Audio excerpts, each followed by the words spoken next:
ৰ'ব গছপুলি লাগে নেকি? আমাৰ ঘৰৰ পৰা লৈ যাওক আকৌ। আজি চাওক একদম ৰাস্তাতে আনি থৈছোঁ গছপুলিবোৰ।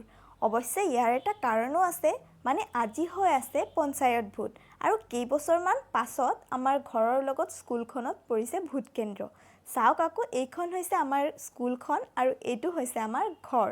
কিমান ওচৰত, আৰু ইমান ওচৰত যেতিয়া ভোট কেন্দ্ৰ হয় তাৰ সুযোগটো ল'বই লাগিব। আৰু সেই ভাবিলোঁ যে আমাৰ ঘৰত যিহেতু নাৰ্চাৰী আছেই, তো গছপুলিবোৰ আনি ৰাস্তাতে ৰাখোঁচোন, যদি বিক্ৰী হয় অলপ চলপ পইচা পাওঁ। ঘৰৰ ওচৰত ভোট হ'লে কিন্তু বৰ ভাল লাগে দেই, যিহেতু বহুতো মানুহ আহে ভোট দিবলৈ আৰু লগতে আহে ইমান কিউট বেবীসকলো। আৰু তাৰে সুযোগ লয় দোকানীসকলে। বিভিন্ন ধৰণৰ মিঠাই লৈ আহে আৰু বিভিন্ন দোকানো উঠে। এটা বেলেগেই পৰিৱেশৰ যেন সৃষ্টি হয়। এনেকুৱা লাগে যেন গাঁওখন এদিনৰ বাবে ভিৰ ভাৰ হৈ চহৰ হৈ পৰিল। এয়া চাওক, নেমু বেপাৰীয়ে নেমু বিক্ৰী কৰি আছে। আমাৰ ঘৰত কেইবাটাও নেমু গছ আছে। এইবছৰ ভালেমান নেমু হৈছে।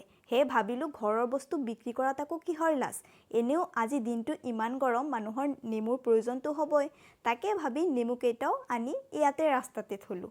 আৰু জানেনে, লগালগ নেমুবোৰ বিক্ৰী হৈ গ'ল। আবেলিও হ'ব ধৰিছিল আৰু লগৰজনীও আহি ৰখি আছিল। সেয়ে আমি গ'লোগে ভোট দিবলৈ।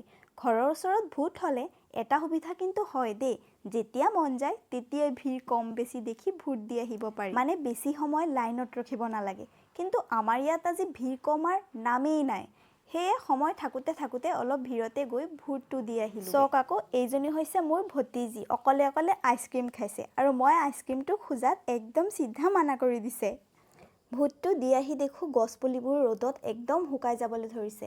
সেইকাৰণে গছপুলিবোৰত অলপ পানী দি দিলোঁ। তো আজিৰ ভ্লগটোত ইমানেই। লগ পাম আকৌ নেক্সট ভ্লগত। Bye bye.